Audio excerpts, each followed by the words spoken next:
かわいいクッキングへようこそ。 Buongiorno a tutti! Oggi vi presento una mia videoricetta per chashu preparato con sale fermentato con koji. Il chashu è conosciuto uno dei topping per il ramen, ma viene anche mangiato da solo come piatto unico. Oppure su una ciotola di riso si chiama chashu don. Gli ingredienti sono questi.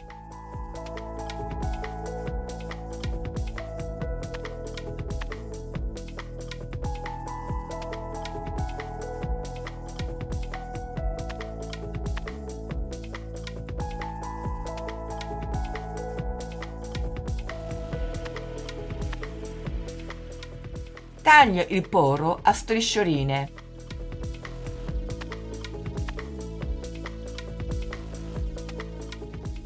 Poi lo metto in una ciotola con acqua per circa 10 minuti.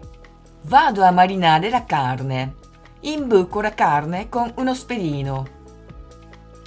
In una ciotola metto il sale fermentato con koji, il miele, lo zenzero, la salsa di soia. Poi mescolo bene.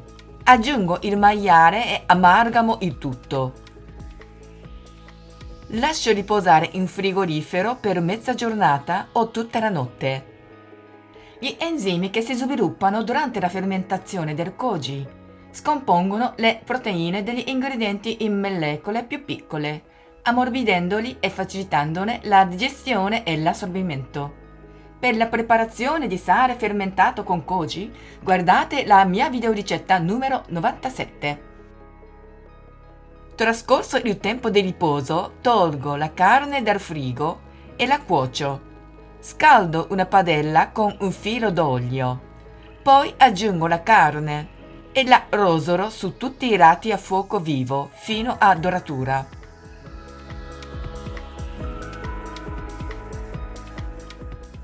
Quando ben dorata, aggiungo il sake e faccio evaporare per qualche minuto. Poi aggiungo l'acqua. Copro e continuo la cottura per 20 minuti.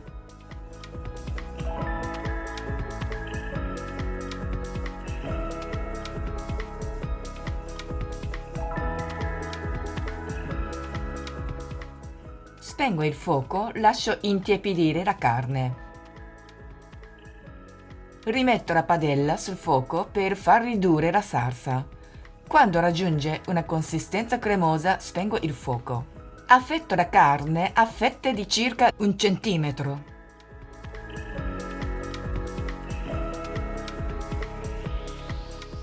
Trasferisco le fette su un piatto.